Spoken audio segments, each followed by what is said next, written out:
and out of nowhere, an elevator appeared. You have the choice to get on and see where it takes you, or be forever curious.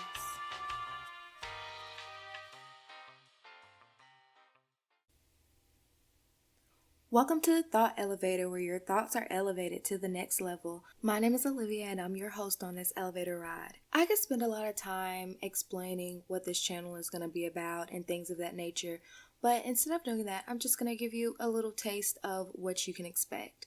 So, the thought that was on my mind that inspired this particular conversation was I was watching Troy's TV, which is one of my favorite YouTube channels. I don't know, he's just messy and petty, but I love it. But anyways, I was watching Troy's TV, and I think he might have been on the subject of Cardi B. I don't remember because it was actually a couple of days ago, and I should have been did this, but I'm a mother, I'm a worker, I'm a student, I'm trying to figure out how to redirect my time to get the stuff done that I want to do.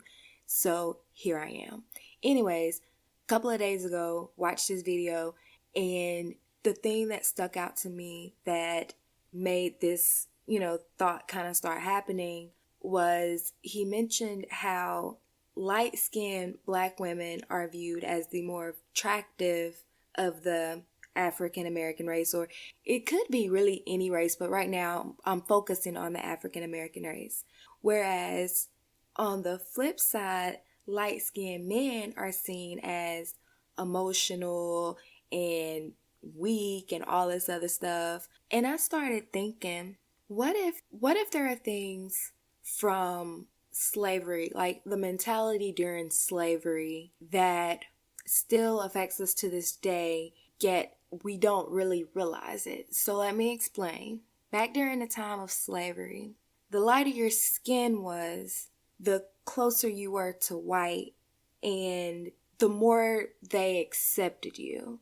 I mean, you were still black, don't get me wrong, but the lighter skin got to work in the house. They didn't have to work outside in the sun all day. They found things for them to do in the house. I'm not going to go into the history on slavery or the things they did, but it is known that most of the time the lighter skinned slaves worked in the house because their appearance was more acceptable to white people back in those days.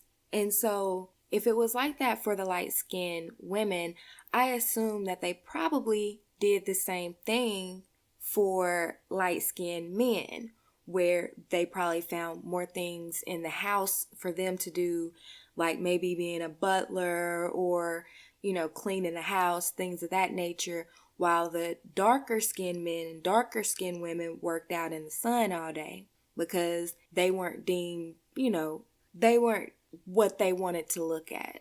So they were too dark. So that wasn't appealing to them. So they didn't have them around them all the time. They had them outside in the sun and shit. So from a male's perspective, the lighter skinned woman was probably more sought after because if they had kids with her, the kids will be lighter. It's possible they will be more accepted. They won't have to live the life that they had to live. And with the lighter skinned women working in the house, I'm sure that they were able to keep themselves up more than the darker skinned women that were probably working outside. And I'm not saying that this is for all of them, because I'm sure they did have lighter slaves out in the sun and sometimes maybe darker slaves in the house. But a lot of times, like I said, because the lighter skin was closer to looking like them, they accepted them a little bit quicker than the darker skin ones as far as being in the house and around their guests and doing stuff like that and being seen. So I can see why he would be more attracted to the lighter skinned women, because they ain't out there working and slaving with them. So yes, they're in the house, they're doing the housework. They're not doing like the tough stuff like outside picking cotton, digging up dirt, helping build, doing whatever the darker skinned women that might have been beside them was doing. So of course they probably seem tougher, stronger, more aggressive, because things was a little bit harder on them and on their bodies than it was for the lighter skinned women working in the house. Same as for the men. But for a woman, she don't really look at physical traits as much.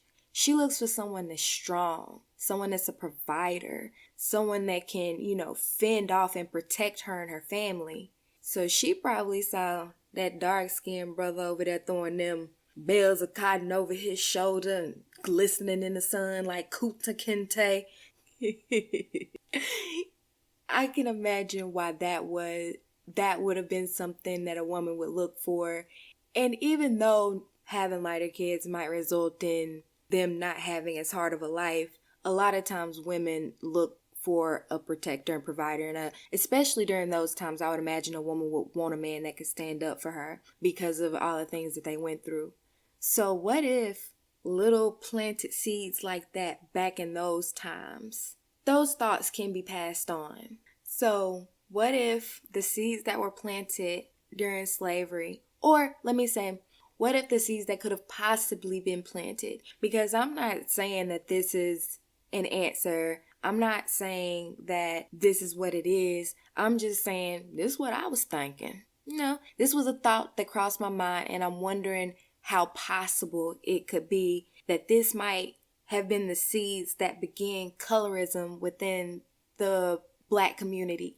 I don't want to just keep focusing and saying Black because I know colorism exists in a lot of different races. But being a Black female, I can relate more to the Black side of that story. So, yeah, what if that was what planted the seeds of colorism to where we now live in a world where lighter skinned women are viewed as more attractive than darker women, which is not true. All women are beautiful, whatever shape or size. Everyone is beautiful in their own way. You may not find them attractive, but somebody will. Whatever. Everybody is beautiful. But you do have the stereotypes that try to put light skin versus dark skin.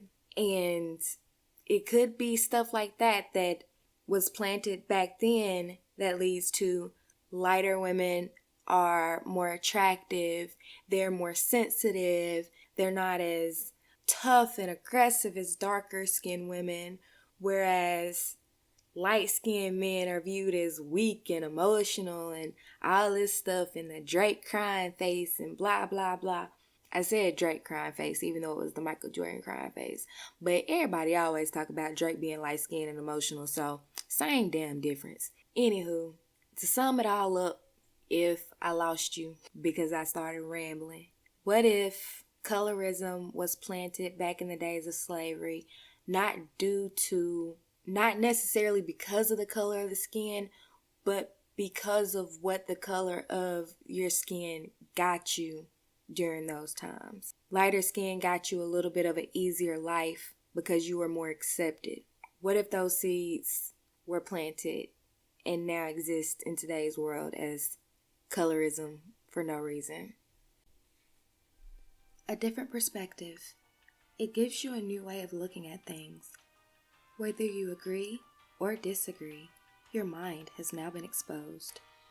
Thank you for stopping by the Thought Elevator. Be sure to like or dislike, comment, and share. If you really want to get cozy, be sure to subscribe. And just like that, the elevator was gone.